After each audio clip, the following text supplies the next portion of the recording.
Today is the second day of jury deliberations for the lawsuit over the death of a young man at the Calumet County Jail. 18-year-old Demetrius Stevenson took his life at the jail in 2019 after being held there for 3 months. Kristen Allen is live this morning outside the federal courthouse in Green Bay, looking at the information the jury's considering in this case. Good morning, Kristen.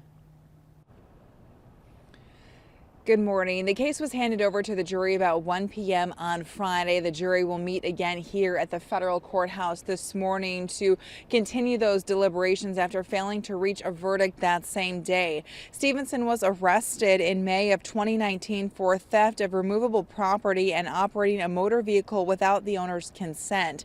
His estate filed the lawsuit against the Calumet County Jail and 3 social workers, alleging he didn't have access to adequate mental health services. The defendants deny those claims, saying Stevenson wasn't considered at risk of suicide at the time of his death.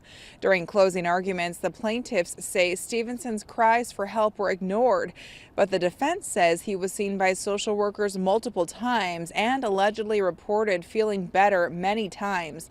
The jury now needs to decide if Stevenson's 14th Amendment right was violated.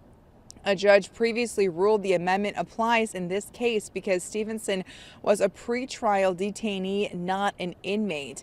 The jury is considering the allegations against each of the 3 personal defendants separately, as well as the county jail. The deliberations are expected to resume around 8:30 this morning. We'll continue to follow the story and, of course, bring you the latest developments. Reporting live in Green Bay, Kristen Allen, Action 2 News.